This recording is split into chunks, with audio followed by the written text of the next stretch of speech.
बिस्मिल्लाहिर रहमानिर रहीम व रब्बुका यखलुकु मा यशाउ व यख्तार आमनतु बिल्लाहि सदक़ल्लाहुल अज़ीम बिबरकति इन्नल्लाह व मलाइकतुहु युसल्लूना अलन नबी या अय्युहल्लज़ीना आमनू सल्लु अलैहि व सल्लिमू तस्लीमा। मोहब्बत से दुरूद पाक अल्लाहुम्मा सल्लि अला सय्यिदिना व हबीबिना नबिय्यिना व करीमिना व मौलाना मुहम्मदिन मादनिल जूद वल करम मंबइल इल्म वल हिल्म वल हिकम व आलिहि व सहबिहि व बारिक व सल्लिम सलातन व सलामन अलैका या सय्यदी या रसूलल्लाह कुल्लुहुम मिन रसूलिल्लाहि मुल्तमिसन गरफन मिनल बहरि और अशफन मिनद दियमी मुनज़्ज़हन शरीकन फी महासिनिही फजौहरुल हुस्न फीही गैर मुनक़सिमी सुम्मा रिदान अबी बकर व अन उमरा व अन अली व अन उस्मान ज़िल करमी मौला सल्लि व सल्लिम दाइमन सरमदा अला हबीबिका खैरिल खल्क़ि कुल्लिहिम। वाह क्या मर्तबा ए गौस है बाला तेरा, ऊंचे ऊंचों के सरों से कदम आला तेरा। सर भला क्या कोई जाने के है कैसा तेरा, औलिया मलते हैं आंखें वो है तलवा तेरा। नबवी मी अलवी फसल बतूली गुलशन, हसनी फूल हुसैनी है महकना तेरा। राज किस शहर पे करते नहीं तेरे खुद्दाम, बांझ किस नहर से लेता नहीं दरिया तेरा। मजराए चिश्त बुखारा इराक अजमेर, कौन सी किश्त नहीं जिस पे बरसा नहीं झाला तेरा। मुझको रुसवा भी अगर कोई कहेगा तो यूं ही कि वही ना वो रजा बंदा ए रुसवा तेरा। अल्लाह की हम्दो सना नबी मुहतरम नबी मुअज़्ज़म बाइस तख्लीक अर्द व समा सल्लल्लाहु अलैहि व आलिहि व सहबिहि व बारक व सल्लमा की बारगाह मुक़द्दसा में दुरूद व सलाम पेश करने के बाद तमाम तारीफ अल्लाह वहदहु ला शरीक के लिए है। आज की ये बज़्म, आज की ये मजलिस, आज की ये इल्मी महफिल बउनवान 11वीं शरीफ के हवाले से मुनक़्क़िद की गई है।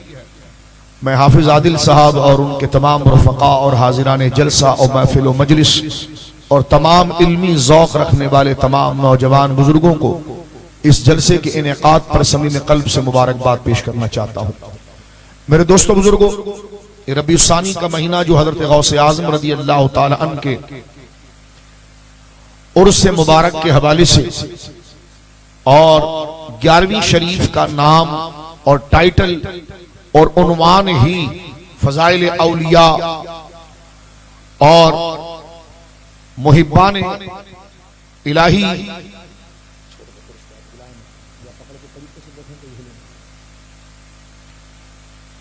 या इसको छोड़ देंगे माइक में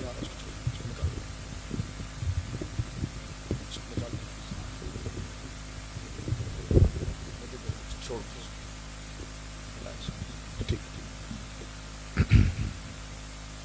11वीं शरीफ का उन्वान यानी लफ्ज 11वीं, ये क्यों कहा जाता है मेरे दोस्तों बुजुर्गों? ये जिक्र औलिया, शान औलिया, अजमत औलिया के बयान का एक उन्वान है, एक एड्रेस है, एक टाइटल है। यानी 11वीं शरीफ के उन्वान से जब 11वीं शरीफ हम लिखा हुआ देखते हैं या 11वीं शरीफ का लफ्ज बोला जाता है तो इसके दो मफहूम सामने आते हैं।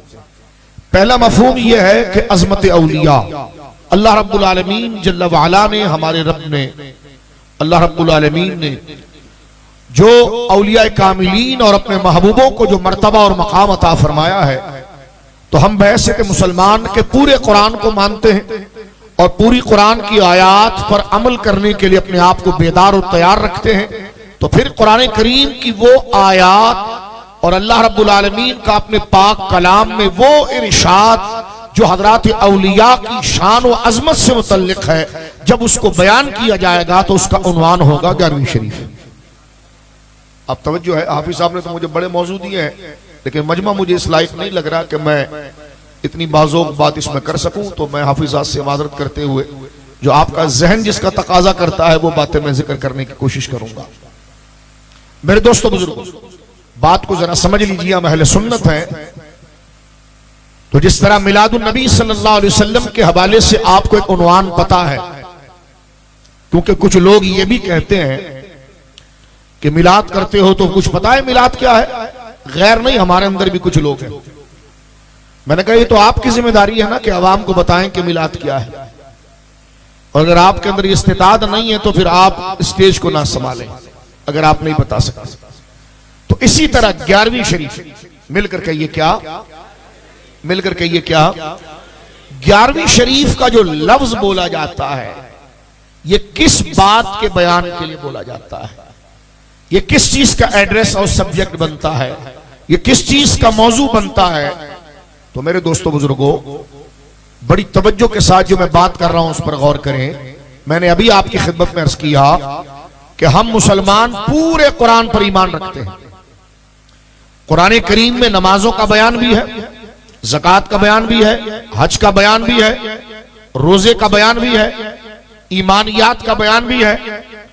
तो बस इसको समझ लीजिए कि जिस तरह कुरान मजीद में नमाज, रोजा, ज़कात, हज इसका बयान है, उसी तरह कुरान मजीद में अंबिया की शान, अजमत और औलिया की अजमत का बयान भी है।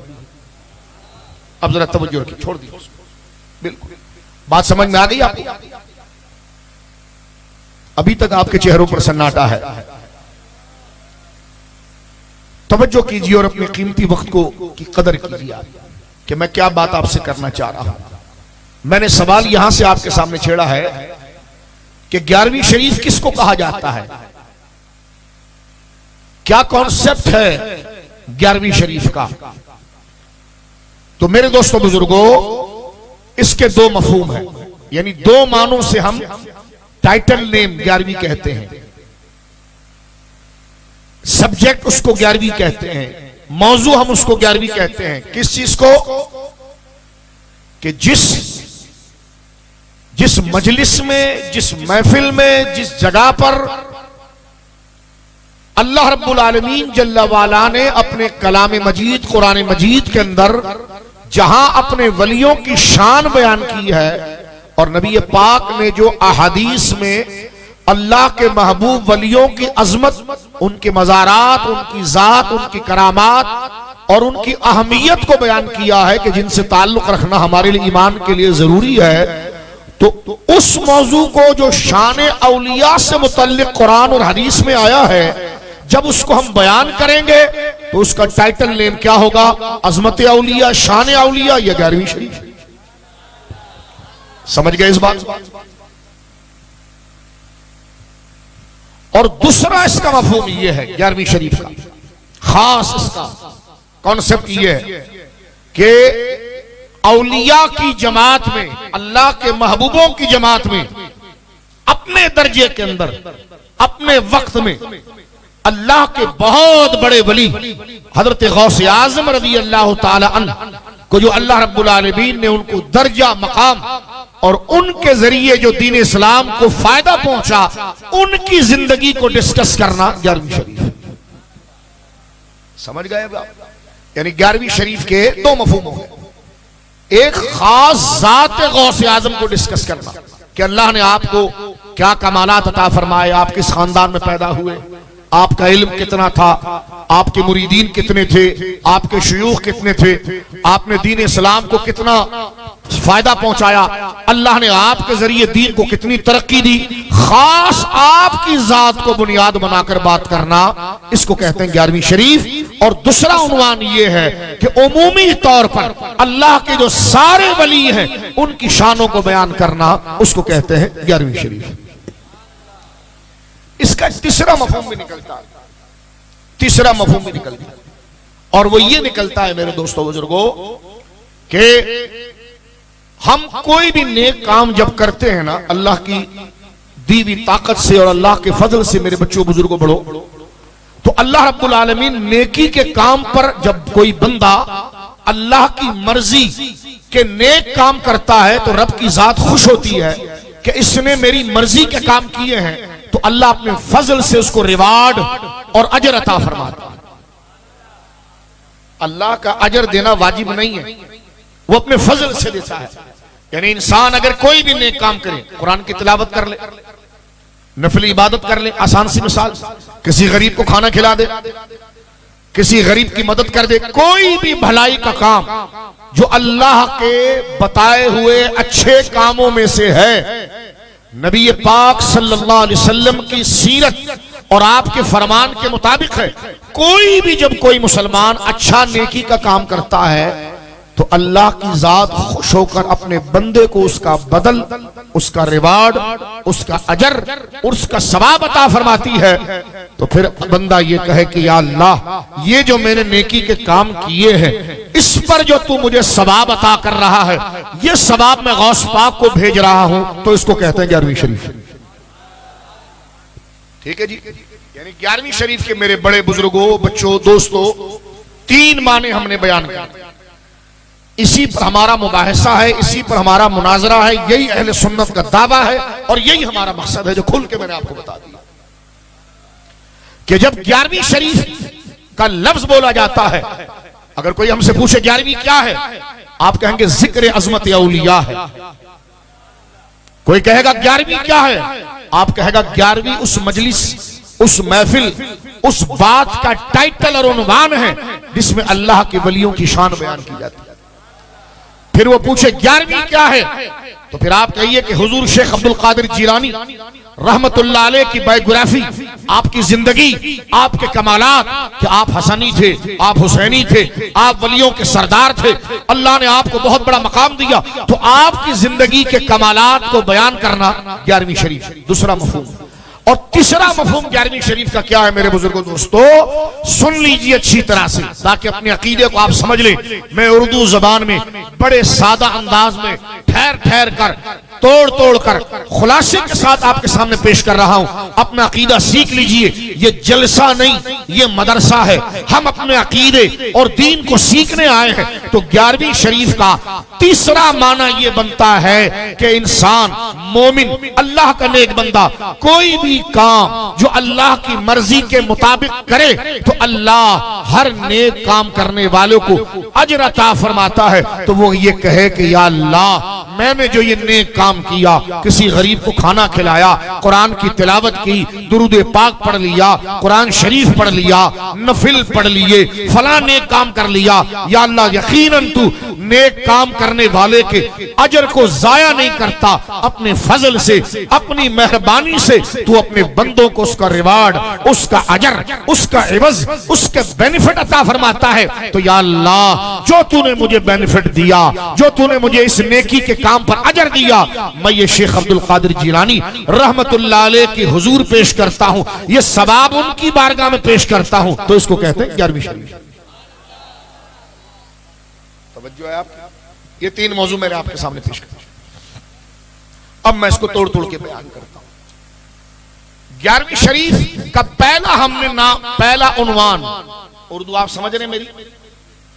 11वीं शरीफ का पहला माना, 11वीं शरीफ का पहला मतलब हमने क्या बयान किया था कि कुरान की वो आयात जिसमें अल्लाह ने अपने वलियों की अजमत, अपने महबूबों की अजमत जो खुद बयान की है, वो जिस मजलिस में बयान की जाएगी वो आयात, सिर्फ वो आयात जो वलियों की शान से मुतल्लिक है, तो उसको क्या कहा जाएगा? 11वीं शरीफ।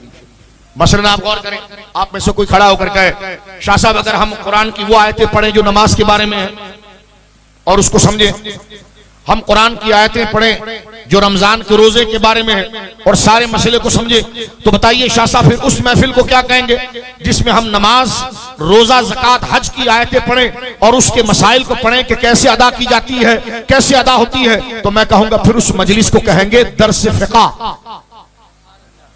क्या कहेंगे जी? दर्स फिक़ा, जिसमें नमाज, रोजा, ज़कात, हज, तलाक, निकाह, लेन देन, खरीदो फरोख्त, जो अहकामात और इबादात से मुतल्लिक है कि वो कैसे अदा की जाती हैं, वुजू कैसे किया जाता है, तयम्मुम कैसे किया जाता है, नमाज कैसे पढ़ी जाती है, नमाज के कैसे फर्ज है, नमाज कितने दिन में कितनी दफा फर्ज है, रोजा रमजान के कैसे रखे जाते हैं, किन चीजों से रोजा बन जाता है, किन चीजों से रोजा टूट जाता है, हज कब अदा किया जाता है, हज के कितने महीने हैं, हज के कितने शराइत हैं, हज के कितने फराइज हैं। जब हम इबादात से मुतल्लिक कुरान की आयात और हदीस को लेकर किसी मजलिस में बयान करें तो उसको कहेंगे मजलिस फिक़ा, दर्स फिक़ा। लेकिन जब हम औलिया की शान और अजमत और उनके मकाम जो कुरान में जिक्र किया गया है कि वली कौन होता है, वली की करामत क्या होती है, वली अल्लाह के नजदीक क्या मर्तबा रखता है, उसकी कोई शान क्या है, जब इस टॉपिक को डिस्कस करेंगे तो इसको कहेंगे मजलिस 11वीं शरीफ। समझ में आया? तो चेहरों पर सन्नाटा नहीं होना चाहिए, क्योंकि मैं इसके गिर्द जो आपको घुमा रहा हूं, क्योंकि जब तक प्लिंथ नहीं डलेगी मजबूत तो इमारत अकीदे की खड़ी नहीं होगी। जब तक आप अकीदा नहीं सीखेंगे तो इमारत कैसे खड़ी होगी? और मैं समझ गया इस वक्त, तो आप मुझे बता दीजिएगा कि आपको 11वीं शरीफ का मतलब समझ में आ गया? अब बड़ी तवज्जो से सुनिए, जब मतलब समझ में आ गया कि कोई चीज है क्या, अब उस पर दलाइल पेश करूंगा। एक होता है दावा, और उस दावे के मुताबिक दलील पेश करना। हमने दावा ये आपके सामने किया कि अहले सुन्नत जब 11वीं का लफ्ज बोलते हैं तो वो शान औलिया के बयान पर बोलते हैं, वो हुजूर गौसे पाक की जिंदगी के कमालात पर बोलते हैं, वो हुजूर गौसे पाक के एसाले सवाब से मुतल्लिक बोलते हैं। तो ये तीन बातें मेरे दोस्तों बुजुर्गों, ये 11वीं शरीफ के मफहूम को बयान करती है। अब इसमें कौन सी ऐसी गैर शरई चीज है कि इसको बिदअत कहा जाए? इसमें कौन सी, अगर 11वीं बिदअत हो गई तो क्या वलियों का जिक्र नहीं किया जाएगा? कोई कहेगा जी वलियों का जिक्र किया जाएगा लेकिन नाम 11वीं न रखा जाएगा। तो मैंने कहा नाम रखने में क्या हर्ज है? अगर नाम 11वीं नहीं रखा जाएगा तो तूने अपने मदरसे का नाम कभी मखज़ूनुल उलूम, कभी जामिउल उलूम, कभी फला उलूम, तो ये जो तू नाम बदल बदल के मदरसे रख रहा है इसकी दलील क्या है? कहने का तारुफ है ताकि उसके और मेरे मदरसे में फर्क हो जाए। तो मैंने कहा 11वीं भी एक तारुफ है ताकि पता चल जाए शान गौसे आज़म बयान हो। अब नाम पर नहीं उलझना चाहिए, वो नाम किस कॉन्सेप्ट को बयान कर रहा है, किस मतलब को बयान कर रहा है, आपने उस तरफ तवज्जो रखनी है। तवज्जो है? चलें, जितने लोग समझ सके अपने बात को आगे ले जाता हूं। लेकिन कुछ लोग अभी तक शायद मेरे हुलियों में गुम है, तो मैं उनसे हाथ जोड़कर कहता हूं मौजू की तरफ आ जाए और अपने वक्त की कीमती जाने। फेफड़े दुखाना, गला दुखाना हमें कोई अच्छा नहीं लगता, लेकिन दीन बयान करने के लिए अच्छी बात है, और अपना वक्त आप मलहूज रखें।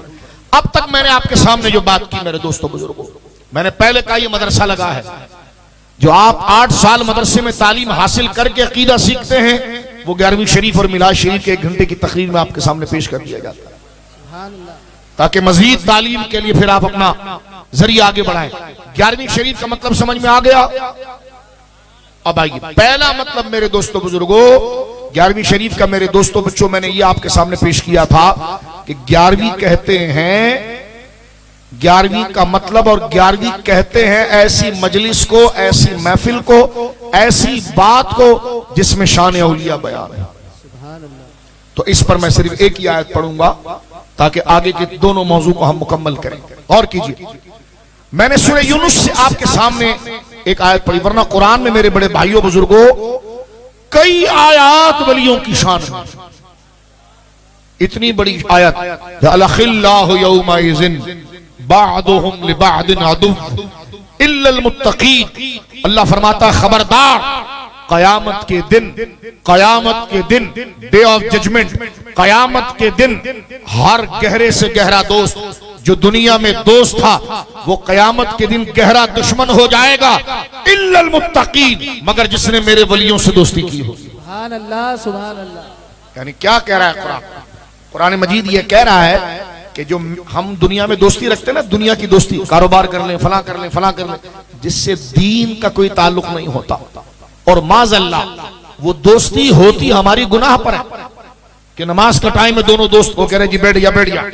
तो इस किस्म की जो यारी और दोस्ती है कि हम मैसेज पर उससे बात कर रहे हैं और बात भी गैर शरई हो रही है, कोई दीन की नहीं हो रही, उससे मिलना जुलना, उसके सारा टाइम जो हमारे नमाज, रोजा, ज़कात और हज का था वो सारा उस बेजा फजूल महफिल के अंदर गवा देना। तो ऐसी जो दोस्ती, संगत, कंपनी और याराना होगा, अल्लाह फरमाता अलखिल्लाहु यौमइज़िन, दिल से, वो लोग जो दिल से दुनिया में एक दूसरे को चाहते थे और अल्लाह के मुकाबले पर दोस्ती रखते थे, अल्लाह फरमाता अदुव्व, वो कयामत के दिन एक दूसरे को पकड़कर नोच रहे होंगे, दुश्मन होंगे, इल्लल मुत्तकीन, मगर जिसने दुनिया में हमारे महबूबों से यारी लगाई होगी वो दुनिया में भी उनको फायदा देंगे, आखिरत में भी फायदा देंगे। सुभान अल्लाह, सुभान अल्लाह। कितनी बड़ी शान है मेरे बच्चों बुजुर्गों। बताओ, मुझे एक बंदा कहने लगा, शाह साहब इसमें फायदे की तो बात नहीं लिखी हुई, आपने फायदा का तर्जुमा कैसे कर दिया? कुरान तो ये कह रहा है अल-अखिल्लाउ यौमइज़िन बादुहुम लिबादिन अदुव्वुल लिल मुत्तकीन। अल-अखिल्ला, अखिल्ला मेरे बड़े भाइयों बुजुर्गों दोस्तों खलील की जमा है। किसकी? खलील अरबी जबान में मेरे बच्चों भाइयों दोस्त को कहते हैं। आप कहेंगे शाह साहब सदीक भी तो दोस्त को कहते हैं। मैंने कहा बिल्कुल ठीक कहा। अरबी जबान में फ्रेंड को, दोस्त को सदीक भी कहते हैं और खलील भी कहते हैं, लेकिन दोनों में कैफियत का फर्क है। सदीक वो है जो कभी कभार मिले, खलील वो है जिससे मिले बगैर चारा ही ना। गहरा दोस्त, हम उर्दू में कहते हैं ना दोस्त और, बोलिए ना, दोस्त और गहरा दोस्त। जो मेरे बड़े भाइयों बुजुर्गों देखो मदरसा लगाए, एक एक बात अरबी की भी आप सीखो ताकि यहां से उठने के बाद आपका इल्म पुख्ता हो जाए अपने टॉपिक के ऊपर, ताकि कोई आपको गुमराह ना कर सके, आप शैतान के बहकावे में ना आ सके, खुद भी अकीदे को डट कर समझे और अपने बच्चों तक पहुंचा सके। बोलो सुभान अल्लाह, सुभान अल्लाह। अब देखे मेरे बड़े भाइयों बुजुर्गों दोस्तों बच्चों, घरों में मेरी माएं भी सुन रही हैं। दोस्त को अरबी जबान में जैसा हम कहते हैं दोस्त, गहरा दोस्त, दोस्त जिगरी दोस्त, तो दोस्त कहते हैं सदीक, और जिगरी दोस्त इसको समझ गए ना, जिगरी दोस्त को तो जानते हो ना। अब उसकी तशरीह करने की जरूरत तो नहीं, इस पर भी अगर आपका चेहरा ना खिले तो भाई जिगरी दोस्त और दोस्त में फर्क होता कि नहीं होता है? तो सिर्फ जो दोस्त हो उसको अरबी में कहते हैं सदीक, जो जिगरी दोस्त हो उसको कहते हैं खलील, और खलील सदीक की जमा अस्दिका, खलील की जमा अखिल्ला। अल्लाह फरमाता है अखिल्लाहु यौमइज़िन, जो जिगरी दोस्त थे दुनिया में वो कयामत में गहरे दुश्मन बन जाएंगे, उलट हो जाएगा। इल्लल मुत्तकीन, लेकिन जिसने दुनिया में मेरे महबूब मुत्तकी बंदों से दोस्ती की होगी वो दुनिया में भी फायदा होगी और आखिरत में भी फायदा होगी। सुभान अल्लाह, सुभान अल्लाह। मेरे दोस्तों बुजुर्गों, आखिरत में बंदे को बहुत जरूरत होगी किसी साथी की, इसलिए कि उस दिन कुरान कह रहा है यौम यफिर्रुल मरउ मिन अखीही व उम्मिही व साहिबी व बनी। कुरान कहता है कि वो दिन इतना खतरनाक होगा कयामत के दिन का, अल्लाह महफूज फरमाए उस अजाब से। यौम यफिर्रुल मरउ मिन अखीही, कि जिस दिन मरओ बंदा, यौम वो बड़ा दिन, यौम यफिर्रु वो बड़ा खतरनाक दिन, यफिर्रु भागेंगे, अल मरओ बंदा, मिन अखीही अपने भाई से, यानी इतना खतरनाक दिन होगा कि भाई भाई से भागेगा। ओ मैं तुझे नहीं जानता, क्योंकि हर एक को अपना हिसाब देना होगा, कहीं ऐसा ना हो कि उसका बोझ हमारे सर आ जाए। तो कुरान कहता है मेरे बड़े भाइयों बुजुर्गों बच्चों कि कयामत का दिन इतना खतरनाक होगा कि भाई भाई से भागेगा, बाप बच्चे से भागेगा, माँ बच्चे से भागेगी, हर कहेंगे मैं किसी को नहीं जानता। लेकिन हुजूर कुरान कहता है कि उस दिन इंसान को जरूरत होगी किसी संगी की, किसी ताल्लुक की। अल्लाह फरमाता है जिसने दुनिया में मेरी दुश्मनी में ताल्लुक रखे थे वो दुनिया में जाकर कयामत के दिन गहरे दुश्मन हो जाएंगे। जो मेरे मुकाबले में दोस्ती कर रहे थे, लेकिन जिन्होंने मेरे लिए दोस्तियां मेरे वलियों से की थी वो दुनिया में फायदा देंगे और आखिरत में भी उनके साथ खड़े रहेंगे। नारे तकबीर, नारे रिसालत, नारे हैदरी। माना समझ में आया कि वली जो आप बैठे हो ना यहाँ पर, ना आप यहाँ पर इलेक्शन के लिए आए हो, ना सिलेक्शन के लिए आए हो, ना सियासत के लिए आए हो, ना दुनिया के लिए आए हो। मैं अगर किसी बच्चे को भी खड़ा करके कहूं बेटा क्यों आए हो, अच्छा साहब गौस पाक की 11वीं गौस पाक के लिए आए हैं। तो अब गौस पाक कौन है? अल्लाह के मुत्तकी बंदे हैं। तो कुरान ने क्या कहा, अब तेरा आना मेरे बच्चे मेरे भाई गौस पाक के लिए। गौस पाक कौन है? अल्लाह के महबूब मुत्तकी बंदे हैं। तो तुझे प्यार गौस पाक से हुआ। कुरान ये कहता है जो दुनिया में मेरे मुत्तकी वलियों से प्यार करेगा वो उसे दुनिया में भी काम आएंगे, आखिरत में भी काम। सुभान अल्लाह। यानी दुनिया में भी उसके दोस्त होंगे, आखिरत में भी दोस्त होंगे। मुझे एक बंदा कहने का ये काम आएंगे, ये तर्जुमा कहां से किया आपने? नफा देंगे, ये तर्जुमा कहां से किया? मैंने कहा गौर सुनो, अल्लाह कहता है जिनकी दोस्तियां, जो गहरे दोस्त दुनिया में होंगे वो कयामत के दिन गहरे दुश्मन हो जाएंगे, लेकिन मेरे वली मुत्तकी उनके गहरे दोस्त होंगे। यानी कुरान ये कह रहा है कि अल्लाह फरमा रहा मेरे वली जो हैं वो मेरे बंदों के गहरे दोस्त होंगे। कहने के बाद ठीक है, मैंने कहा दोस्त अगर फायदा ना दे तो दोस्त किस काम का होगा? मुझसे सवाल करने लगे, आपने शाह साहब ये माना कहां से निकाल लिया कि वली फायदा देगा? मैंने कहा अखिल्ला से निकाला, जो जिगरी दोस्त हो, जो जिगरी दोस्त हो, लेकिन सर्दियों की रात में आपको लिफ्ट ना दे, आपके घर में राशन खत्म हो जाए वो आपको खाना न दे, आपको कर्ज की जरूरत हो आपको कर्ज न दे, आप बीमार हो जाएं वो आपकी बीमार पुरसी ना करे और कहे मैं जिगरी दोस्त हो, उसको कहोगे कि मुंह मियां मिठू निकल इधर से। जिगरी दोस्त वो होते हैं जो दोस्त को फायदा पहुंचाते हैं। तो कुरान ने यह कहा कि जो मेरे वली हैं वो कयामत के दिन मेरे बंदों के जिगरी दोस्त होंगे। तो दोस्त का मतलब क्या है कि तू जल रहा होगा और औस पाक देख रहे होंगे।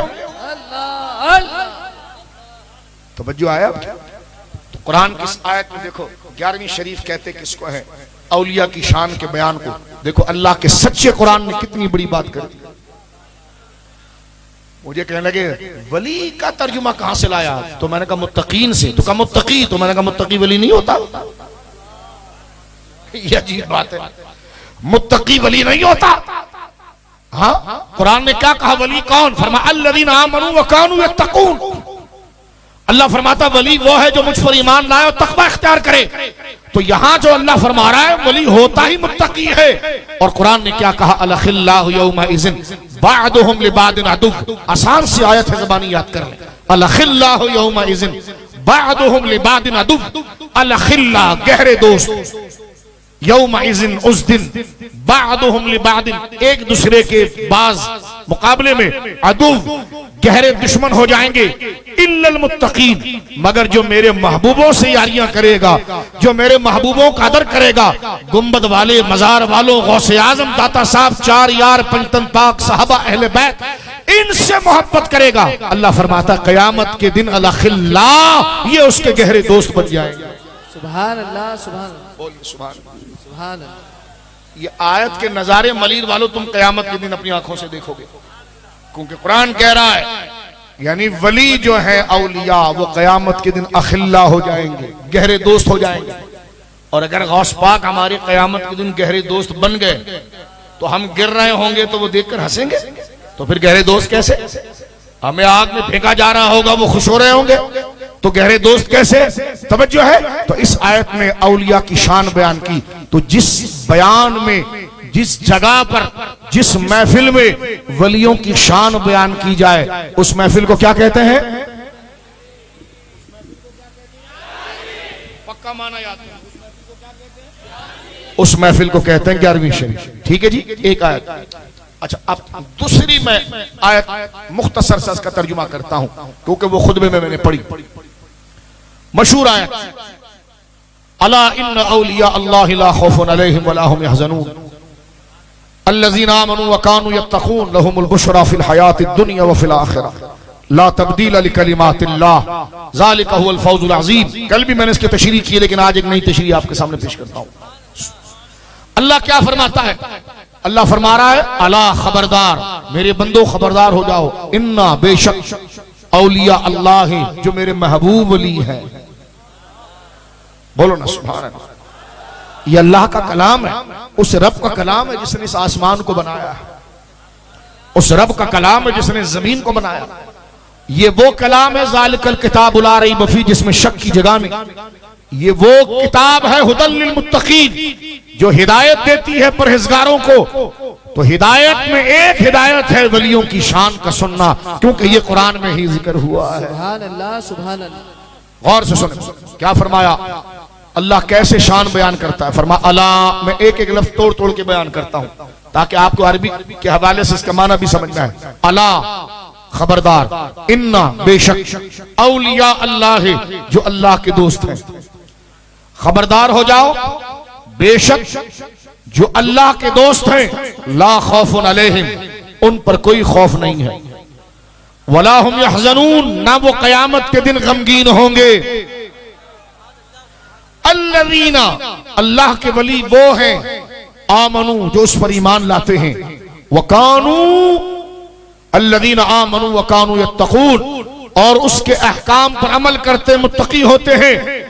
अल्लाह फरमाता है जो ये हमारे वली है ना कि जिन पर कोई खौफ नहीं है और जिन पर गम नहीं है, जो मुझ पर ईमान लाए हैं, जो मेरी शरीयत पर अमल कर रहे हैं, अल्लाह फरमाता लहुमुल बुशरा फिल हयात दुनिया, हम उनको दुनिया में इतनी अजमतें देते हैं कि हर चार सू उनकी बिशारत के नारे लग रहे होते हैं। सुभान अल्लाह, सुभान अल्लाह। लहुमुल बुशरा फिल हयात दुनिया व फिल आखिरा, दुनिया में भी हमने उनके लिए बिशारत, इज्जत, करामत, शोहरा रखा है और आखिरत में भी रखा है। मुझसे कहने लगे कि ये उर्स क्या है, ये 11वीं क्या है? मैंने कहा यही तो वो बिशारत है जो अल्लाह कह रहा है लहुमुल बुशरा फिल हयात, उनके लिए खुशियां हैं, उनके लिए बिशारत है। यानी बिशारत से मुराद क्या है मेरे दोस्तों?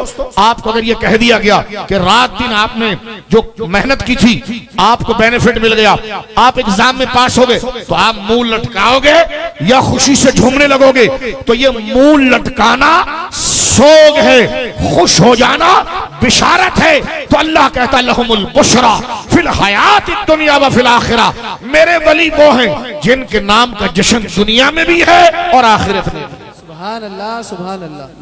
और जश्न उसका होता है जिसकी अजमत होती है,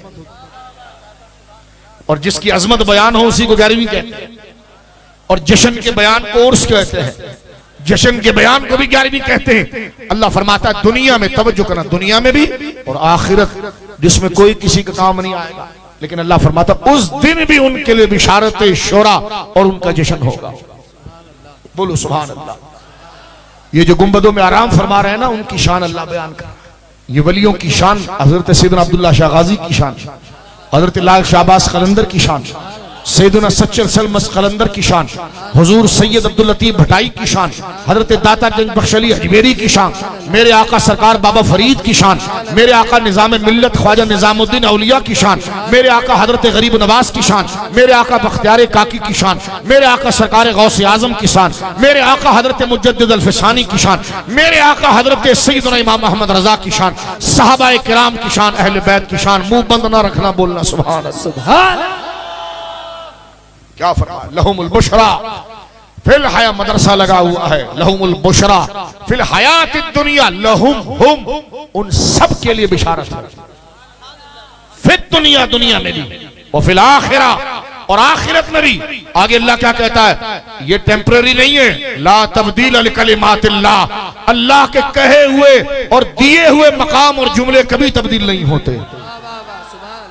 कैसे ठोक बजा कर बात हो, कैसे अजमत के साथ वलियों की शान बयान हो रही है।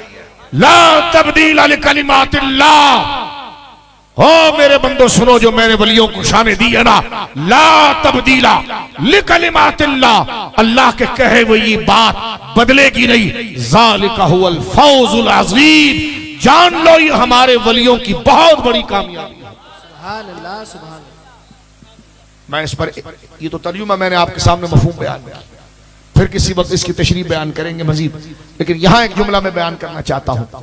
देखिए अल्लाह रब्बुल आलमीन ने अपने वलियों के, अपने वलियों नबियों की शान को बयान करते हुए, मुझे बताओ कोई बात अगर कुरान में आ जाए तो ऐसे ही वो अजमत वाली नहीं हो जाएगी? क्योंकि अल्लाह की किताब में आ गई।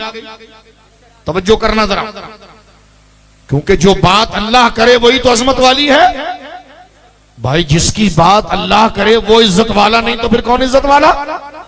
और भाई जिसकी बात अल्लाह की सच्ची किताब में आ गई वो इज्जत वाला नहीं तो कौन इज्जत वाला? तो वलियों की शान अल्लाह ने खुद बयान की और किताब में बयान की, लेकिन बयान भी इस अंदाज में की जिस अंदाज में अहले अरब अपने किसी दिल के करीबी महबूब का जिक्र करते थे। मसलन गौर करें, अगर आप यहां बैठे हुए हैं, कोई अजीम शख्सियत आ रही हो, तो कंपेयरिंग करने वाले हमारे बुजुर्ग दोस्त आपसे कहेंगे खबरदार हो जाए भाई, होशियार हो जाए, सही होकर बैठ जाएं। एक नेक बंदे आ रहे हैं, तो यानी ये सही होकर बैठ जाएं, खबरदार हो जाएं, ये आने वाली की अजमत की तरफ इशारा है। अल्लाह रब्बुल आलमीन ने इसी अंदाज में अपने वलियों का जिक्र किया, अला खबरदार। मैं इस पर एक जुमला सिर्फ ग्रामर का अर्ज करना चाहता हूं। हमारे ग्रामर की किसी भी किताब को आप उठाइए, शराजामी देखें, काफिया देखें, हिदायतुन्नौ देखें, नहमीर देखें, जो भी अरबी ग्रामर की किताब है, उसमें ये जो लफ्ज अला है ना, अला, अल्लाह नहीं, अला, एक होता अल्लाह जिसमें लाम पर तशदीद आ जाती है, तो अलिफ लाम जबर अल्लाह जबर ला, अल्लाह अल्लाह नहीं, ये है अला। क्या है? अला। हमजा यानी अलिफ, हमजा जिसको आप अलिफ कहते हैं, अलिफ जबर आ और लाम के पेट में अलिफ और उसके ऊपर जबर अला। अरबी ज़बान में अटेंशन करने के लिए, खबरदार करने के लिए 3 हरफ आते हैं, अला, अमा। अमा वही जिसको आप कहते हैं अम्मा बाद। तो अम्मा के मीम के ऊपर आप तशदीद पढ़ते हैं, तशदीद हटा दें तो क्या हो जाएगा? अमा। तो ये अम्मा नहीं, अमा। 3 हर्फ है, अला, अमा, हा। अला, अमा और हा, ये 3 हर्फ अरबी जबान में खबरदार करने के लिए आते हैं। इसका माना बड़ा खूबसूरत किया, हिदायतुन नौ आप पढ़ते रहते हैं, उसमें अगर आप इस बात को देखें तो उन्होंने फरमाया कि ये हुरूफ तंबी है, मुतनब्बे करने के लिए, बेदार, होशियार करने के लिए। जिस तरह हम उर्दू में कहते हैं होशियार हो जाओ, ये हमारे पास अंदाज पता है क्या होशियार करने का? यानी ये आवाज हम निकालते हैं तो अगले होशियार हो जाते हैं कि कोई बात है, तवज्जो है। या फिर हमारे उर्दू में कहते गौर से सुनो, ये जो लफ्ज है हमारे वहां मजमे को होशियार करने के लिए कि भाई फजूल काम छोड़ो, बहुत अहम बात होने वाली है। तो इसी तरह अरब कहते हैं अमा, हा और अला। साहिब हिदायतुन नौ बड़ी प्यारी बात लिखते हैं, वो फरमाते हैं ये अला हरुफ तंबी है। क्यों?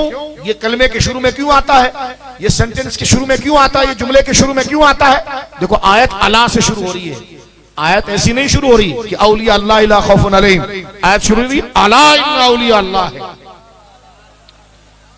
ये तो मैं किसी बच्चे को अनपढ़ को भी समझाऊं तो समझ में आया, आप तो अहले इल्म है।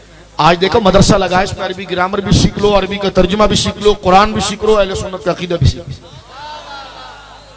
ठीक है, फकर के लिए नहीं, मजलिस रखी इसलिए गई ताकि हम कुछ ना कुछ हमें सूद बूद और होश और सूद बूद हमें हो जाए अरबी जबान के साथ।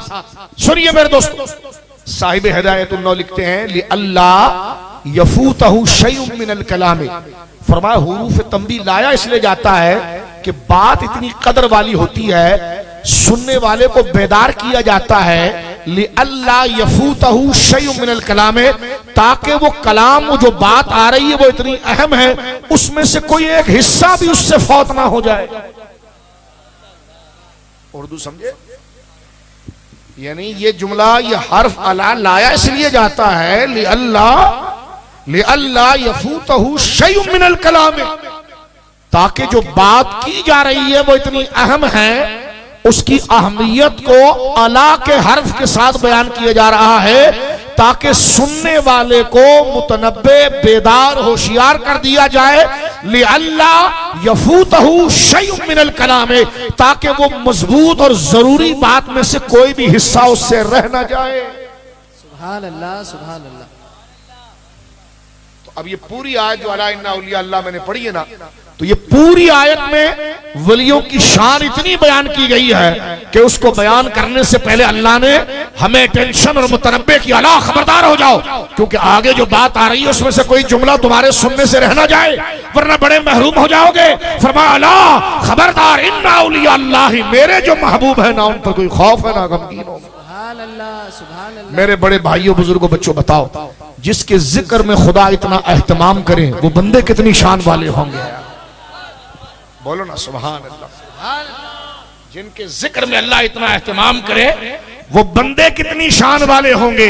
तो ये है अल्लाह के वलियों की शान के लहुमुल बुशरा फिल हयात दुनिया व फिल आखिरा ला तब्दील लिकलिमातिल्लाह, उनके लिए दुनिया में भी हमने शादियाने अजमतें, शान, क्या अजमत, उनका गुंबद देखो। वाबी मौलवी आते घुस जाते कब्र के अंदर, कोई पूछता नहीं। वली वो है कि जनाब जिनके मजारों के करीब लोग गाड़ियां रुककर सलाम पेश करते हैं। सुभान अल्लाह, सुभान अल्लाह। सदियां गुजर जाती हैं, उनके नाम आज भी ताजा है, लोग किसी को याद नहीं रखते, लेकिन अल्लाह के वलियों के नाम आज भी याद है। इसलिए अल्लाह ने फरमाया दुनिया में बिशारत, और आखिरत में जब ये उठेंगे ना, अपनी कब्रों से उठेंगे तो फरिश्ते इनके पास आएंगे और अपने नूरी पर से इनकी दाढ़ियों को साफ करेंगे। सुभान अल्लाह, सुभान अल्लाह। इनके बदन को साफ करेंगे, इनके आगे रेड कारपेट इस तरह बिछाया जाएगा और उस पर चलते हुए आएंगे, फिर फरिश्ते उन्हें नूरानी मिंबर पर बिठाएंगे। वो हैरान होंगे ये क्या हो रहा है। अल्लाह फरमाएगा मैं ना कहता था कि दुनिया में भी तुम्हारी वाह वाह कराऊंगा, आखिरत में भी तुम्हारी वाह वाह। नारे तकबीर, नारे रिसालत, उलमाए अहले बोलिए हाथ उठाकर सुभान अल्लाह। अब समझ में आया वलियों के पास क्या होता है। मैंने कहा इज्जत वाला जो हो ना वो इज्जत वालों को जानता है, कमीने को क्या पता कि इज्जत वाला कौन होता है। सुन्नियों से पूछ के वलियों की शान क्या है, और इसी अजमत के बयान को कहते हैं 11वीं शरीफ जुर्रत बहादुरी। तवज्जो है। अब दूसरा मफहूम है, यानी दोनों बातें इसमें आ गई। गौसे आजम की जिंदगी मुबारका से मुतल्लिक कल मैंने एक तफसीली गुफ्तगू आपके मलीद में की है जिना के बारे में, और तफसीली आपकी जात मुबारका पर मैंने की है। लेकिन मैं उस कॉन्सेप्ट की तरफ जाने से पहले एक आखिरी जुमले की तरफ आ जाता हूं ताकि यही मफहूम आपके जहन में रह जाए तो बात मुकम्मल। 11वीं शरीफ के तीसरे मफहूम की तरफ हम आते हैं कि कोई न्याज करना, कोई फातिहा करना। तवज्जो है आपकी। जो हमारे वहां सबसे ज्यादा मशहूर है 11वीं शरीफ, 11वीं हो रही है, आपका मतलब यह हुआ कि फातिहा हो रहा है गौसे आजम के नाम। अब फातिहे का माना क्या है। फातिहे का माना यह है कि नेक काम इबादात के, कुरान करीम, तिलावत कुरान, नाते पाक, नफली नमाजें, अजर के काम कर लिए जाए। ठीक है, अजर के काम कर लिए जाए और उसका सवाब हजरत गौसे आजम तक पहुंचाया जाए। या मजलिस लगा ली जाए, मजलिस लगाकर उसमें वलियों की शान बयान की जाए। और जाहिर से कहते नहीं खाना भी तो तुम खिलाते हो। तो मैंने कहा ये तो मुरव्वत है ना कि जो इतना देर आकर कोई किसी के घर के दरवाजे पर आए वो पानी पिलाए नहीं छोड़ता। तो ये तो सुन्नी इतनी फराग है कि जो वलियों के नाम पर आ जाए, इतने देर बैठे तो फिर खाना खिलाए नहीं छोड़ते। सुभान अल्लाह, सुभान अल्लाह। मैंने कहा न्याजों पर क्या एतराज कर रहे हो, ये तो अखलाक और मुरव्वत है। ये तो अखलाक और मुरव्वत है। आगे बढ़ जाना चाहता हूं। न्याज, न्याज का माना है गिफ्ट। न्याज का माना क्या है? गिफ्ट, तोहफा।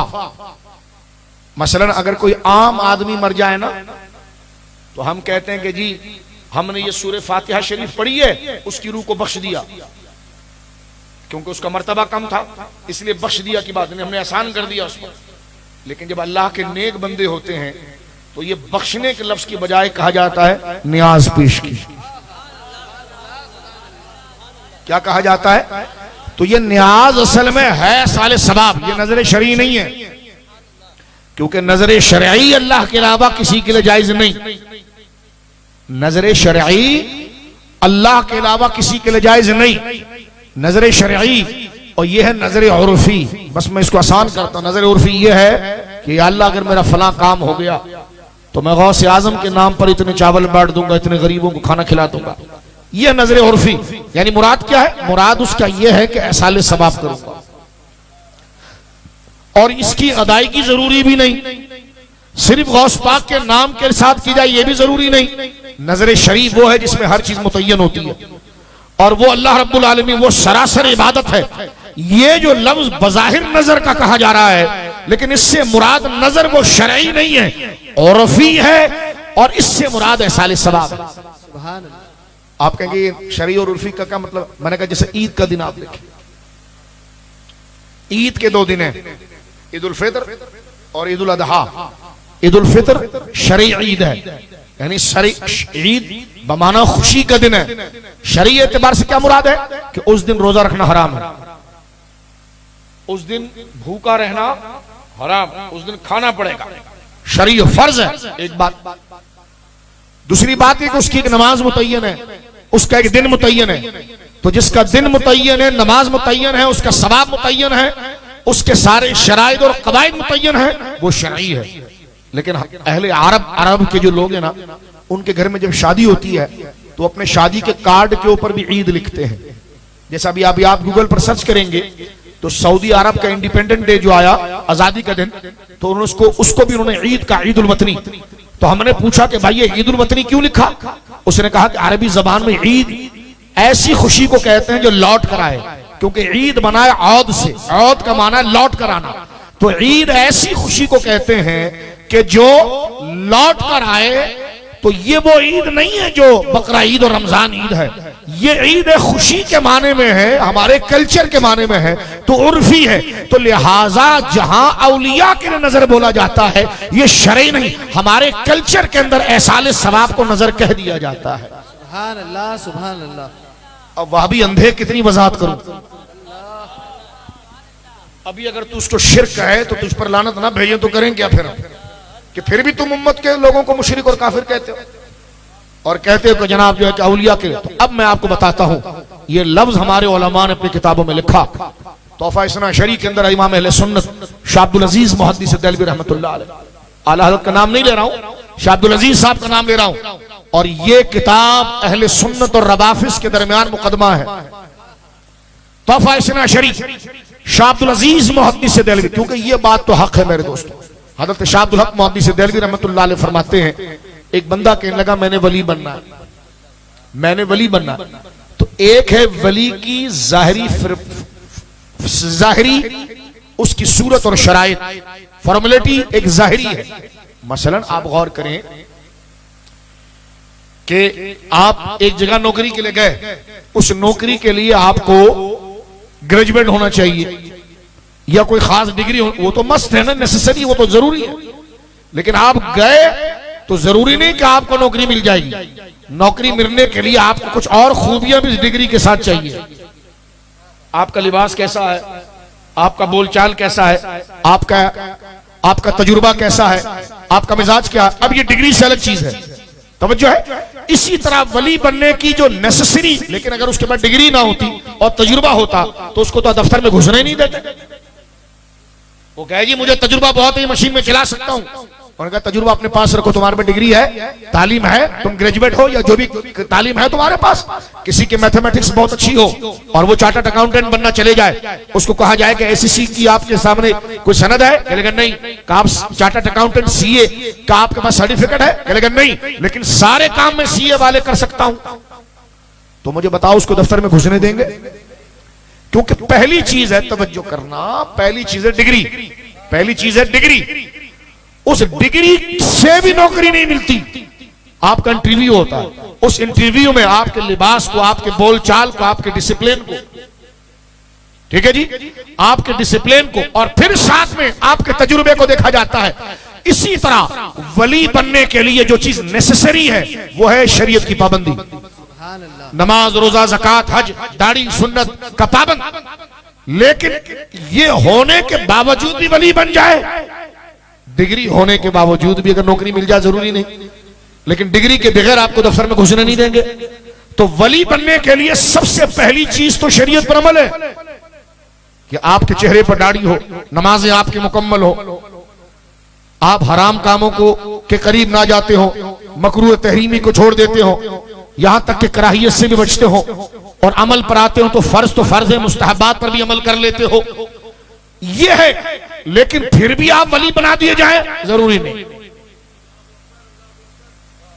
जिस तरह मैंने आपको कहा ना, चार्टर्ड अकाउंटेंट अगर कोई बनने जाए और पता चले कि जनाब इस दफ्तर के अंदर मुझे जनाब जो है कि वो हिसाब किताब करना और नौकरी बड़ी अच्छी है, 2 लाख रुपए की नौकरी है, और बंदा वाकई में वो सब कुछ करने पर कादिर है, लेकिन जब वो गया तो पहले ही उसका पीए पूछेगा आपके पास डिग्री है? उसने कहा डिग्री नहीं, लेकिन ये काम मैं कर सकता हूं। वो कहेगा दरवाजा खुला है, बाहर जाइए, पहले डिग्री लाइए। आप क्या आपने ये तालीम हासिल की है? तो अगर आप कहेंगे हाँ डिग्री है, नौकरी मिल जाएगी, उन्होंने कहा जरूरी नहीं है, इंटरव्यू होगा। डिग्री तो है लेकिन इंटरव्यू होगा। वो समझ रहे हो, कुछ अकल है, समझ रहे हो? तो जरा चेहरा बताओ ना, तो मैं बात इधर ही घुमा रहा हूं तुम्हारे लिए, अपने लिए नहीं, तुम्हारे लिए। तो जरा तवज्जो करो। जब अंदर आप जाएंगे तो आपकी डिग्री होने के बावजूद आपका इंटरव्यू होगा, आपका डिसिप्लिन देखा जाएगा, आपका तजुर्बा देखा जाएगा, मामला। इसी तरह अल्लाह का जो वली खास बनना चाहता है, शेख मुहक्किक के एक जुमला कहते हैं, उसके लिए नमाज, रोजा, ज़कात ये तो डिग्री है, तो जरूरी है, लेकिन जरूरी नहीं कि जिसकी नमाज, रोजा, ज़कात सब मुकम्मल हो वो वली बना दिया जाए। शेख मुहक्किक से पूछा गया, रब की बारगाह में अगर इस नमाजों का इंटरव्यू हो तो रब इसके अलावा और क्या तजुर्बा चाहता है? फरमाया रब चाहता है अखलाक और इश्क अहले बैत। सुभान अल्लाह, सुभान अल्लाह। ये है अच्छे अखलाक और आले रसूल से मोहब्बत। बोलो पंचतन पाक से प्यार। बोलो। सुभान अल्लाह, सुभान एक कहने लगा 10 मुहर्रम को भी शादी हो सकती है। मैंने कहा थोड़ा सा मुंह बंद कर ले, थोड़ा सा मुंह बंद कर, लिहाज कर रहा हूं, मुंह बंद कर ले। मुफ्ती साहब आइंदा चलाना नहीं ये वीडियो, वरना मैं आप से बाहर हो जाऊंगा, सुन्नियत का लिहाज नहीं रखूंगा। जरा मुंह बंद कर ले, बंद कर ले, अपने हाथ से अपना मुंह ना नोचो, वरना मैं फाड़ने में भी आसरा नहीं करता हूं। हजरत अमीर माविया का नाम आप ले रहे हैं, खुश हूं, लेकिन इमाम आली मकाम के लिए उस दिन में घुसोगे तो मैं तुम में घुस जाऊंगा। ये बात मेरी सुन लो, और सुन लो, सुन्नतों पर अमल जब तक मकबूल नहीं हो सकता जब तक अहले बैत की गुलामी नहीं होगी।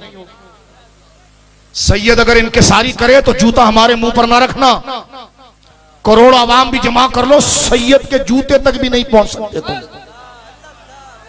और ये अमली दुनिया दिखानी पड़ेगी। शूरा के निगरान बोलो या फलाने बोलो, अपने हद में रहा करो। और ये मसला सुनो, 10 मुहर्रम के मसले को आइंदा छेड़ना नहीं, छेड़ना, क्योंकि विलायत मिलती है अहले बैत की मोहब्बत से। मेरे जुमले बुरे लग रहे हैं, तुम्हारे जुमलों ने हमारे दिल फाड़े हुए हैं। नारे हैदरी, नारे हैदरी। डॉन को नहीं मानते हम, डॉन यहां होता है हमारे। नारे हैदरी, ये सफेद पगड़ी वाला मेरा दोस्त बेटा हाथ उठा के बोल, नारे हैदरी, हैदरी। हाँ शाबाश, इस तरह दाढ़ी रखकर अमामा सफेद बांधकर अली का नारा भी लगाते हैं। माविया का नाम बाद में, पहले अली का नाम है। नारे हैदरी, अब बोल हर सहाबी नबी जन्नती जन्नती। हाँ अब बोल, अब बोल हर सहाबी नबी। पहले बोल नारे हैदरी, हैदरी, बोलो नारे हैदरी, हर सहाबी नबी जन्नत। नारे तहकीक, नारे तहकीक, नारे हैदरी। अब बोल हर सहाबी नबी जन्नती जन्नत। बोल हर सहाबी नबी। तवज्जो से सुनिए मेरे दोस्तों, सुभान अल्लाह। हजरत मुआविया की मनकबत पढ़ी जाएगी, सुभान अल्लाह। जो ना पढ़े वो चोर है। लेकिन बेटा अली अली है, अली अली है, अली अली है, अली अली। नारे हैदरी, नारे हैदरी। अवाम को ये भी बताया करो, सैयदना मुआविया कातिब वही हमारे आका हैं, लेकिन वो अली के गुलाम हैं। अल्लाहु अकबर।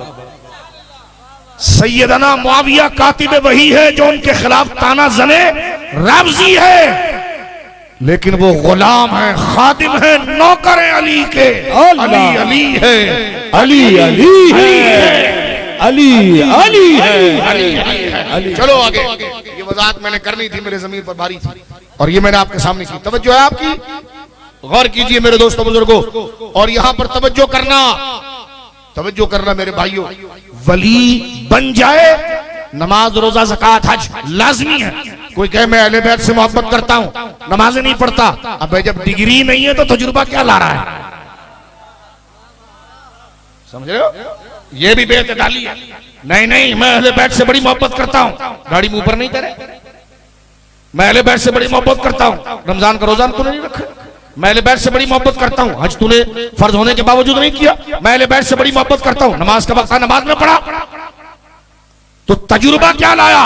पहले डिग्री ला, और नमाज रोजा ज़कात लाया, अहले बैत को ना लाया तो क्या लाया फिर? तो ये दोनों जरूरी है। बोलो सुभान अल्लाह। बात इधर समेट रहा हूं, सुनो, क्योंकि गौसे आजम अहले बैत के सरखैल है, और गौसे आजम जैसा बंदा सिर्फ सैयदों में आ सकता है। गैर सैयद को यह मनसब मिल ही नहीं सकता, क्योंकि गैर सैयद वली बन सकता है, गौसुल आजम नहीं बन सकता। गौसुल आजम के लिए खून फातिमा होना चाहिए। यह अहले सुन्नत का मशरब है, जो शाह अब्दुल अजीज साहब ने तोहफा सना शरीफ में फरमाया कि हजरत अमी व ज़ुर्रियत ताहिरा पूरा तमाम उम्मत बर मिसाल पीरा व मुर्शिदामी परिस्तन वो फातिहा व नजर वो मन्नत बना में ईशा वाबस्ता मीदानत, नजर का लफ्ज भी बोला है, देखें फातिहा का लफ्ज भी बोला है। फरमाया हजरत अमीन यानी हजरत अली वो जुर्रियत ताहिरा और उनकी तमाम पाकीज़ा औलाद को पूरा तमाम उम्मत पीरा व मुर्शिदामी परिस्तन तमाम उम्मत अली की औलाद को अपना मुर्शिद और पीर मानती है। बोलो सुभान अल्लाह, बोलो ना सुभान अल्लाह। ये 11वीं शरीफ का मग़ज़ है। इसलिए शेख मुहक्किक ने जुमला कहा कि जो वली बनना चाहता है वो खुद को शरीयत का पाबंद करे, दिल को अहले बैत के हवाले करे। बोलो सुभान अल्लाह, बोलो ना सुभान अल्लाह। देखो मुकाबले की एक फिजा लग जाती है रावजियों से, लेकिन ये ना हो कि रावजियों से मुकाबले में हम जिक्र अहले बैत में कोई चोरी खा जाए, और ये भी नहीं हो सकते कि खारजियों से हमारी चिड़ हो जाती है तो खारजियों के चिड़ से ये ना हो जाए कि हम जिक्र साहबा को छोड़ दें। यही तो सुन्नी रहना इम्तिहान है कि आप ना इधर गिरे ना उधर गिरे, बल्कि मेरे इमाम ने जो कहा कि अहले सुन्नत का है बेड़ा पार, असहाबे हुजूर नज्म है और नाव है इतरत रसूलुल्लाह की। यानी मेरे बच्चों सहाबा इकराम और अहले बैत ये आंखों की तरह है। किसी ने पूछा इसमें उल्टी कौन सी सीधी कौन सी, हमने कहा इसमें उल्टी कोई नहीं, दोनों सीधी है। ना जनाब मुआविया के लिए कोई हल्के जुमला सुनना, ये अहले सुन्नत का मिजाज ना, ना किसी को। जनाब मुआविया तो बड़े मशहूर सहाबी हैं, आखिरी दर्जे का भी अगर कोई सहाबी हो जो जनाब रसूल करीम सल्लल्लाहु अलैहि वसल्लम का सहाबी करार पाए, उनकी सवारियों के खुर पर लगी हुई मिट्टी वो हमारी इबादतों से अफजल है, क्योंकि वो सहाबी हैं। लेकिन मदारिज याद रखिएगा, सैयदना माविया रज़ी अल्लाह, मेरे बच्चों सुनो, सैयदना अमीर माविया रज़ी अल्लाह तआला के खिलाफ जब लोगों ने हमें जिनारों पर बकबक की तो यकीनन उनकी शान व अज़मत बयान की गई, लेकिन इस तवाज़ुन के साथ कि अली अली है, अली अली है, अली अली है। नारे हैदरी, हाथ उठा के बोलो नारे हैदरी। किसी सहाबी के लिए बुग़्ज़ रखना हराम है, लेकिन आपको दर्जे मलहूज रखने हैं। बोलो सुभान अल्लाह, सुभान अल्लाह। दर्जे क्या रखने बोलिए, मलहूज रखने। बोलो क्या रखने हैं, मलहूज रखने। लेकिन आजा ये कैसे हो सकता है, हज़रत 10 मुहर्रम को शादी करूं, तेरे ज़हन में सवाल कैसे आया? तेरे ज़हन में सवाल किसने डाला है? अगर जिस दिन आपका बाप मर जाए और मुझे तारीख पता हो और मैं उस दिन आपसे पूछूं हज़रत आपके अब्बा तो 26 को मर गए थे, 27 को, 28 को, क्या लगे मर गए? मैंने कहा उस दिन अगर मैं धूमधाम से बैंड बाजा बजा के शादी करूं तो कैसा है?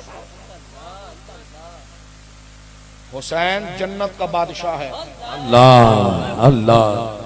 रसूल करीम ने फरमाया हसन वल हुसैन सैयदा शबाब अहलिल जन्ना, फरमाया मेरा बेटा हसन, मेरा बेटा हुसैन, बोलो सुभान अल्लाह, जन्नती जवानों का सरदार है। सुभान अल्लाह। मसला जायज होना और है, उस पर लगे रहना और है।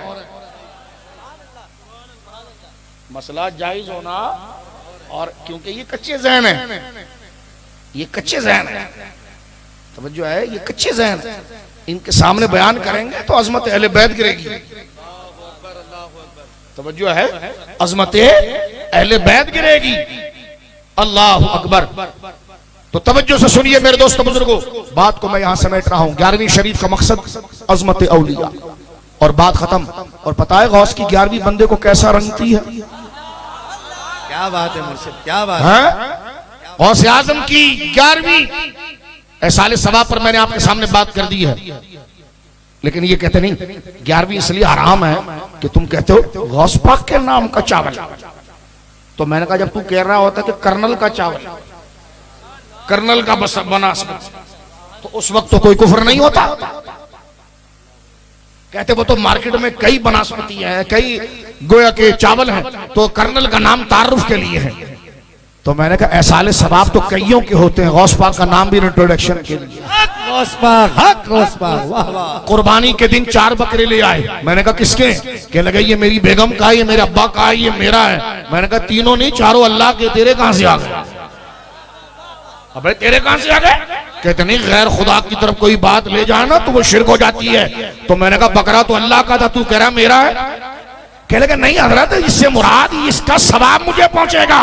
तो मैंने कहा जब हमने कहा नियाज़ गौस है तो उसका मतलब सवाब गौस पाक को पहुंचे। नारे गौसिया है तो वो अल्लाह ही की, है तो वो अल्लाह ही की। नाम सवाब के लिए लिया जाता है मेरे बच्चों। किसके लिए? बोलो किसके लिए? ना करना, ना करना। तवज्जो है आपकी। नाम किसके लिए लिया जाता है? तवज्जो। मसलन देखो ना, आसान, कहीं आप मेरे जोश में आपको शायद कोई मसला समझ में ना आया हो। घर में आप दो बकरे लाते हैं, एक कहते हैं मेरा, एक मेरी अम्मी का है, तो दोनों तो हैं अल्लाह के, तो आपने अपनी तरफ कैसे कह दिया? लेकिन आप कहते हैं जरा अकल पर हाथ मारिए। मेरे कहने का मकसद है कि कटेगा अल्लाह ही के नाम पर सवाब, एक मुझे मिलेगा, एक मेरी अम्मी को मिलेगा।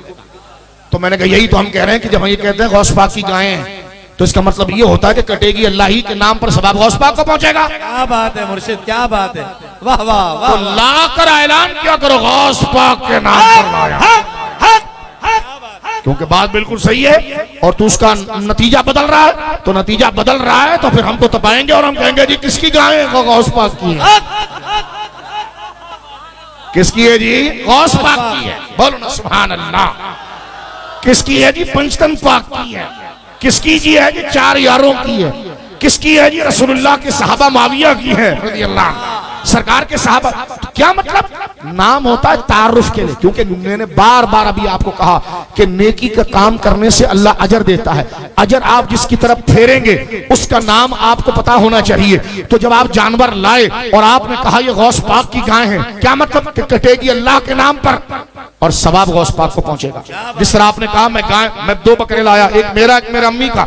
मैंने कहा जी दोनों अल्लाह के थे। कहा हज़रत क्या बात कर रहे हैं, हम भी तो कह रहे हैं अल्लाह के हैं। तो मैंने कहा नाम अपना क्यों ले रहा है? फिर नाम तो ये नहीं करेगा दोनों बकरे अल्लाह के हैं, तू कह रहा है एक बकरा मेरा, एक मेरा अम्मी का। तो कहने का हज़रत इसका ये मतलब थोड़ी कि अल्लाह के नहीं है, इसका मतलब यही है कि कटेगा अल्लाह के नाम पर, सवाब अम्मी और मुझे पहुंचेगा। तो मैंने कहा यही तो ढेड़ भाभी को बता रहे हैं हम कि गाय गौस पाक की है, कटेगी अल्लाह के नाम पर, सवाब गौस पाक को पहुंचेगा। वाह वाह सुभान अल्लाह। इसमें शिर्क कहां घुस गया? तो मलीर वालों उसी तरह टन टनाटन सुनी रहो। और 11वीं शरीफ का रंग क्या लगता है? अल्लाह बरकत दे, मुझे बैठने के साथ हमारे इस बच्चे फहद ने याद दिलाया, सरकार सैयदना पीर महरली शाह साहब रज़ी अल्लाह तआला गौस पाक के बेटे हैं, गोलड़ा मुकद्दसा में आराम फरमा रहे हैं इस्लामाबाद में। सरकार मुहाफिज़े अकीदा खत्म नबूवत हुजूर सैयदना खातमुल मुहद्दिसीन हजरत सैयदी पीर सैयद मेहर अली शाह साहब रज़ी अल्लाह तआला अन्हु, जिनको आप एक नात से समझते हैं, किथे मेहर अली किथे तेरी थना, वो तो नात है लेकिन अपने वक्त के वो बहरुल उलूम थे। अल्लाह अल्लाह। मिर्जा और खत्म नबूवत के गद्दार और कादियानियों का नातिका बंद किया। आपकी वो मुकद्दस किताब सैफ चिश्तियाई कि चिश्तियों की तलवार, क्योंकि आप मुरीद हैं सियाल शरीफ से, सियाल शरीफ मुरीद है तौसा शरीफ से, और ये निस्बत ऊपर ख्वाजा साहब तक जाती है। आप मशरब निजामी और चिश्ती रखते हैं, तो आपने मिर्जा के खिलाफ 1902 के अंदर उसकी किताब शमसुल बाज़िगा का रद्द किया, जिसके बाद मिर्जा का कलम उठ नहीं सका इस अकीदे पर। वो किताब सी सैफ चिश्तियाई, अल्लाह ने बहुत इल्म अता फरमाया। आपने किताब लिखी है, अब मैं बात खत्म कर रहा हूं फिर हमारा साजिद पढ़ देगा। आपने किताब लिखी है 11वीं शरीफ के बयान में। किसके बयान में? क्योंकि ये खुशाब का जो इलाका ना, खुशाब पंजाब खुशाब का इलाका, अटक का इलाका, यहाँ पीर महली शाह साहब रहमतुल्लाह अलैह पढ़ते रहे। खुशाब के इलाके में, खुशाब का जो पंजाब का इलाका, खुशाब, अटक, तलगंग, ये जो इलाके हैं, इसके सराउंडिंग में हजरत सरकार पीर महली शाह साहब रज़ी अल्लाह तआला ने तालीम हासिल की है। आपसे किसी ने पूछा था कुरान की आयत वमा उहिल्ला बिही लिगैरिल्लाह की तफसीर, उस पर आपने किताब लिखी, एलाउ कलिमतिल्लाहि फी बयान वमा उहिल्ला बिही लिगैरिल्लाह, ये आपकी किताब का नाम है, एलाउ कलिमतिल्लाहि फी बयान वमा उहिल्ला बिही लिगैरिल्लाह। क्योंकि सूरह बकरा की एक आयत है जिसके माने में बड़ा इख्तलाफ खड़ा होता है। वो कहते जनाब ये जानवर इसलिए हराम है कि गैर खुदा के नाम पर पुकारा गया, और कुरान में ये आया है कि जो चीज गैर खुदा के नाम पर पुकारी जाए वो हराम है। हमने कहा कहाँ लिखा है? उन्होंने कहा ये सूरह बकरा में लिखा है। हमने कहा पढ़े आयत, उसने कहा जी वमा उहिल्ला बिही लिगैरिल्लाह। हमने कहा तर्जुमा करें, उन्होंने कहा तर्जुमा ये कि हर वो चीज हराम जो गैर खुदा के नाम पर पुकारी जाए। हमने कहा तर्जुमा गलत है। अगर ये तर्जुमा आप करेंगे कि हर वो चीज हराम जो गैर खुदा के नाम पर पुकारी जाए, तो जिस सूरत के अंदर ये आयत आई है वो आयत ही गैर खुदा के नाम पर बकरा है। बकरा गाय को कहते हैं। अगर इस तर्जुमे को आप आम रखेंगे तो ना कुरान अल्लाह का नाम है, ना हदीस अल्लाह का नाम है, ना अलिफ लाम अल्लाह का नाम है, ना आले इमरान अल्लाह का नाम है, ना निसा अल्लाह का नाम है, ना नास अल्लाह का नाम है, ना बकरा अल्लाह का नाम है, ना मायदा अल्लाह का नाम है। कुरान की ये सारी सूरतें गैरुल्लाह के नाम पर है। तो अगर आप ये बात करें वमा उहिल्ला बिही गैरिल्लाह और इसका तर्जुमा ये करें कि हर वो चीज हराम जो गैर खुदा के नाम पर पुकारी जाए, तो ये तो सब, और सबसे बड़ी बात, जिस मिंबर पर तू बैठा हुआ है तेरी मस्जिद का नाम ही सिद्दीक अकबर है, तेरी मस्जिद का नाम ही अली है, तेरी मस्जिद का नाम ही उमर है, तेरी मस्जिद का नाम ही जामिया फारूकिया है। तो अब बता जनाब, ये जो नाम गैरुल्लाह के नाम पर आए ये हराम क्यों नहीं हुए? तो इसका सही तर्जुमा क्या है? इसका तर्जुमा आम नहीं बल्कि वमा ओहिल्ला आई इहलाल आई ज़ुबिहा लिल तवागीत वल असनाम, यानी इसका माना यह कि हर वो जानवर हराम है जो बुतों के नाम पर काटा जाए। यानी ये आयत ज़बाह के साथ खास। ये आयत क्या है बोलिए? यानी अल्लाह ये बता रहा है कि जानवर मैंने पैदा किया, तुम अपनी मूर्तियों के नाम पर काटते हो। वमा उहिल्ला बिही लिगैरिल्लाह, उहिल्ला इहलाल बिलाल, जैसे हिलाल आप कहते हैं चांद पुकारना, वमा उहिल्ला और आवाज बुलंद करना, वमा उहिल्ला बिही उसको काटते वक्त, वमा उहिल्ला बिही तो गैरुल्लाह का नाम उस पर, वमा उहिल्ला बिही लिगैरिल्लाह, गैरुल्लाह का नाम अल्लाह के अलावा किसी और के नाम पर ज़बाह करना। ये कहते नहीं, पुकार भी दिया जाए तो गाय हराम है। तो मैंने कहा जब मंडी में तुम गाय खरीदने जाते हो तो ऐसी रस्सी खोल कर लाते हो या पूछते हो किसकी है किसकी है?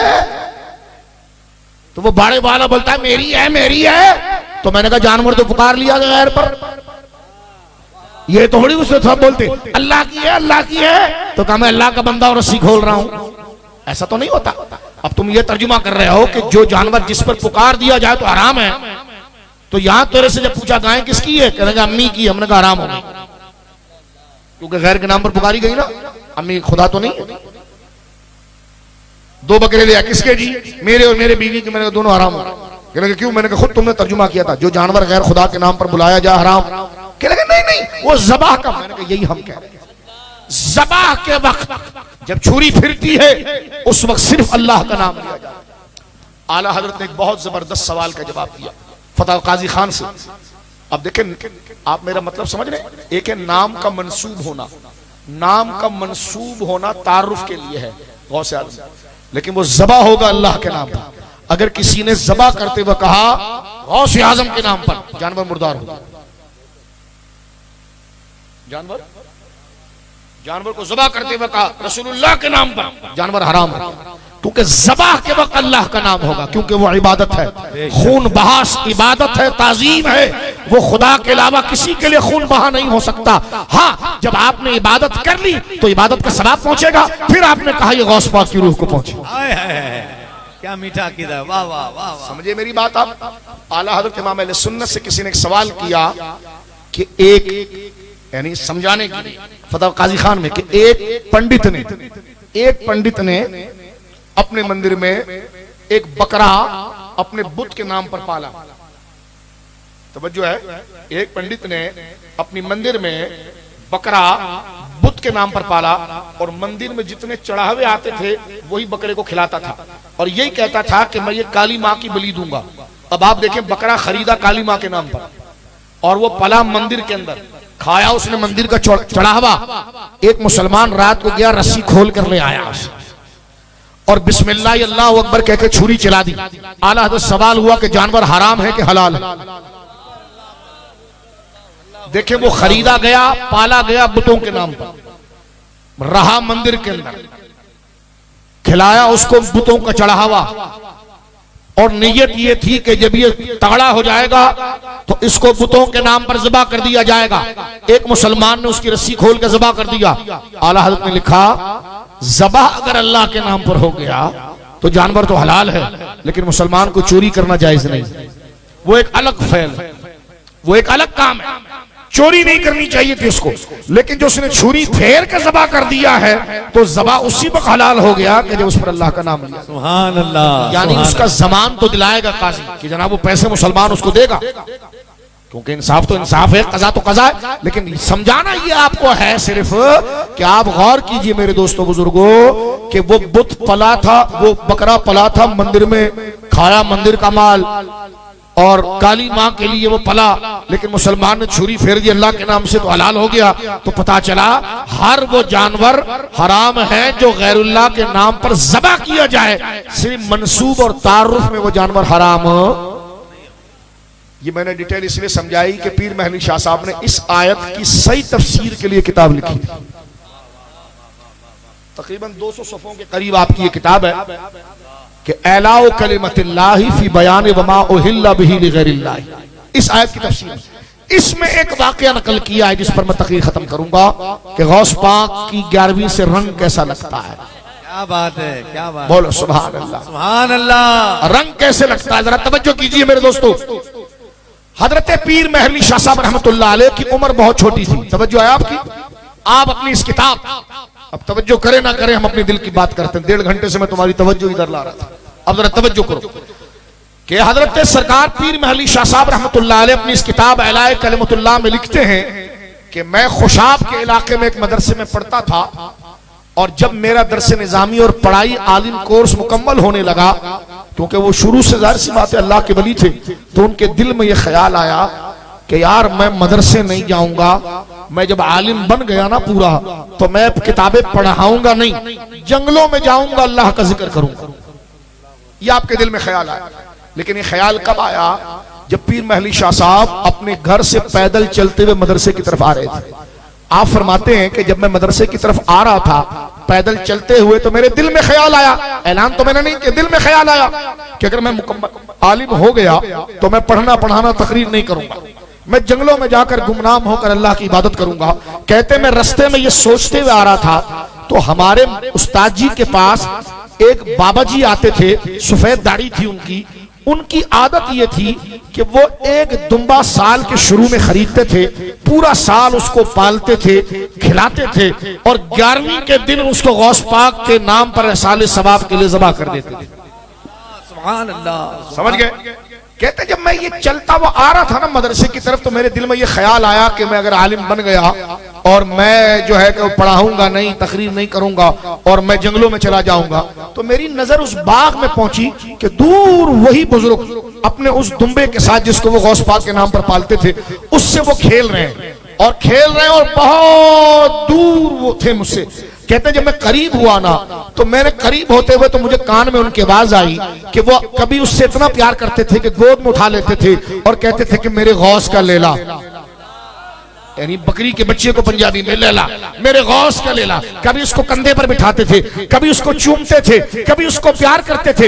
हजरत पीर महली शाह साहब कहते मैं दूर से जो बात सोचते हुए आ रहा था ना कि मैं आलिम बन जाऊंगा तो मैं पढ़ना पढ़ाना नहीं रखूंगा, मैं जंगलों में जाकर इबादत करूंगा। कहते वो बाबा जी नीरे देहाती और पढ़े लिखे नहीं थे लेकिन थे गौस पाक की 11वीं के आशिक। वो गौस पाक के उस दुम्बे के साथ खेल रहे थे। कहते जैसे मैं उनके करीब पहुंचाना लंबा सफर करके उन्होंने दुम्बा जमीन पर रखकर मुझे देख करके लगे शाहजी पढ़ाना छोड़ना नहीं, अल्लाह अल्लाह, पढ़ाना छोड़ना नहीं। सरकार पीर महली शाह साहब कहते मैं हैरान हो गया कि यह है गौस पाक की मोहब्बत और यह 11वीं का असर कि खुदा ने उनके दिल को ऐसा रोशन किया कि जो मैं मील दूर सोच रहा था गौस पाक के करम से खुदा ने उनके दिल पर जाहिर किया। बोले सुभान अल्लाह। और ज़ौक़ नहीं आया? बोले सुभान अल्लाह। संगतें अच्छी करें अपनी, बोले सुभान अल्लाह। ये है हजरत गौस आज़म दस्तगीर रदी अल्लाह ताला अन्हु वरदाहु अन्ना का मकाम और उनका मर्तबा। तो 11वीं शरीफ किसको कहते हैं? तकरीर खत्म। 11वीं शरीफ कहते हैं अजमत औलिया के बयान। 11वीं शरीफ कहते हैं गौस आज़म की अपनी जाती जिंदगी के बयान को। 11वीं शरीफ कहते हैं गौस आज़म की तरफ मंसूब एहसाले सवाब नेकी के काम जो किए जाएं और ये कहा जाए या अल्लाह किया मैंने तेरी रिजा के लिए था और जो काम तेरी रिजा के लिए किया जाए तू उसको जाया नहीं करता, तू उसका रिवार्ड देता है। मौला ये अजर मैं बड़े पीर दस्तगीर बगदाद वाले गौस पाक की तरफ मंसूब करता हूँ। ये है 11वीं शरीफ। अल्लाह रब्बुल आलमीन इस शरई मसले को हमें समझने की तौफीक अता फरमाए। समझ गए 11वीं शरीफ आप? पूरी रिकॉर्डिंग हो गई। अब ये नहीं पूछना भाई मेरे से न्याज का सवाल पूछ रहे थे, मैंने कहा वो तो चुटकी बजाकर हमने हल कर दिया।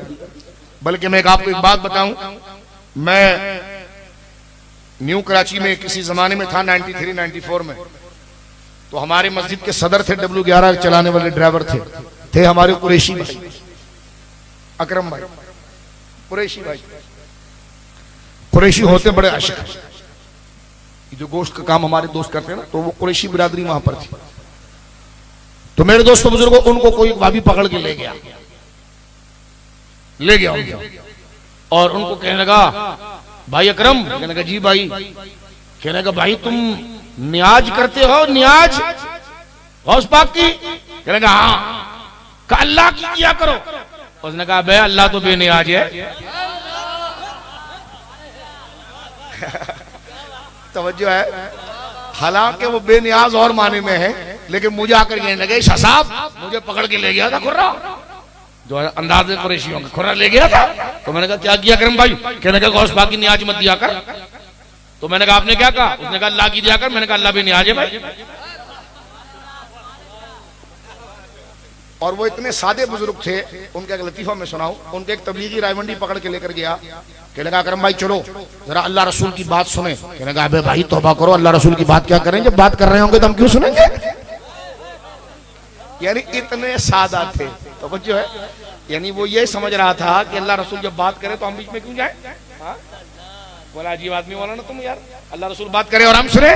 तो मैंने कहा देखो सादगी में भी अकीदा बच जाता है। उसने कहा अबे अपनी दुकान देख मुल्ला जी, अल्लाह तो बेनियाज है, गौस बाकी नियाज करेंगे। तो मेरे दोस्तों बुजुर्गों, न्याज बमाना तोहफा है, न्याज बमाना हदिया है, न्याज बमाना एहसाल सवाब है। और ये जो जिक्र किया गया है, अब देखिए यही जिक्र जो है मेरे दोस्तों बुजुर्गों, ये 11वीं शरीफ है जो शरन जायज है, मुस्तहब है। नात ख्वां आएंगे, रसूल करीम सल्लल्लाहु अलैहि वसल्लम की नात पढ़ेंगे, कारी साहब कुरान करीम की तिलावत करेंगे, गौसे आजम वलियों की शान बयान करेंगे, उलमा आएंगे हमें दीन सजाएं बताएंगे। ये सारी नेकियों का गुलदस्ता जो होगा, इसको 11वीं शरीफ कहते हैं। इसमें बिदत कहां से आ गया, मैं हैरान। अकरम भाई से वो कहने लगा तुम्हें पता है अकरम भाई? कहने लगे क्या? कहने लगे बिदत। उन्होंने कहा जी मियां बिदत क्या होता है? कहने लगे जो रसूलुल्लाह के दौर में नहीं था। अबे बोले तू था? तो ये सादगी वाले जो लोग होते हैं ना, तो ये बाजी ले जाते हैं। अल्लाह रब्बुल आलमीन जल्ला वाला अहले सुन्नत को सलामत रखे, हमें वलियों के दरबार से वाबस्ता रखे। इस जिक्र के सदके अल्लाह इस इलाके पर अपनी रहमतों का नुज़ूल फरमाए। बाखुदा।